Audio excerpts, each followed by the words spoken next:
In our last video, we proved that LLMs are probability engines. But probability alone isn't enough to understand language.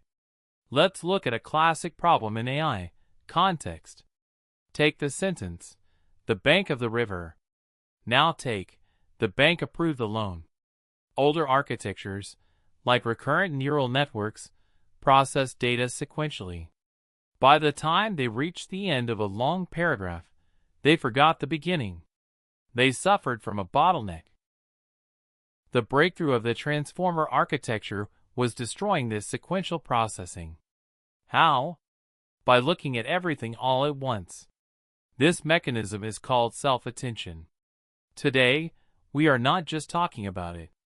We are coding the mathematical core of modern AI from scratch in Python. Before we open the IDE, you need to understand the architecture.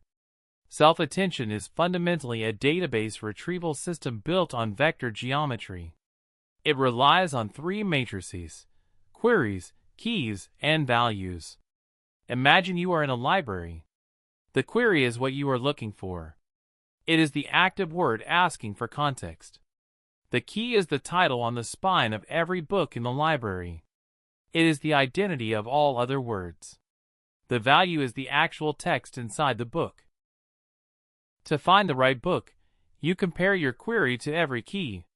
In AI, this comparison isn't done with a search bar. It's done with a dot product.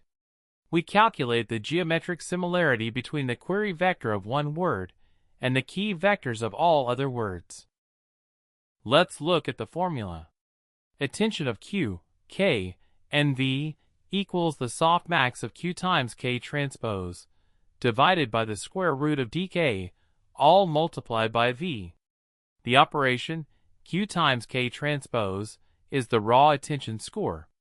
If two vectors point in the same direction, their dot product is high. They are highly related. But there is a catch. In real LLMs, these vectors have thousands of dimensions. When you multiply vectors that large, the dot product explodes into massive numbers.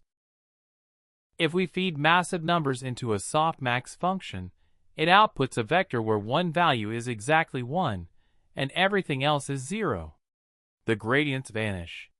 The network stops learning completely. That is why we divide by the square root of the dimension dk. This is the scaled, n-scaled dot product attention. It acts as a mathematical stabilizer. Let's translate this geometry into code. We only need NumPy.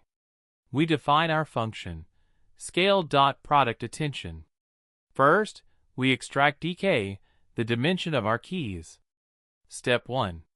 The raw scores. We take the matrix multiplication of Q and the transpose of K. Step 2. The stabilization. We divide the scores by np.sqrt of dk. Step 3. The softmax. We apply it across the last axis so that all our attention weights sum up to exactly 1.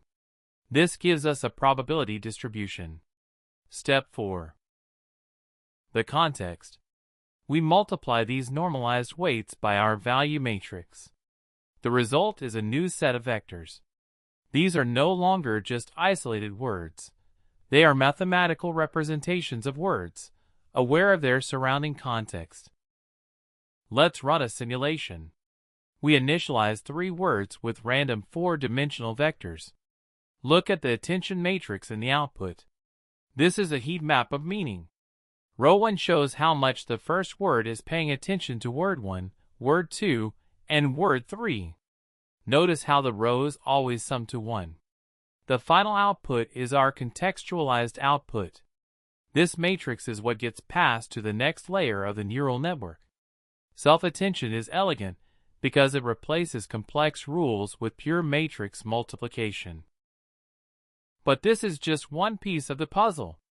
GPT models don't just use one attention mechanism. They use multi-head attention to look at different aspects of the text simultaneously.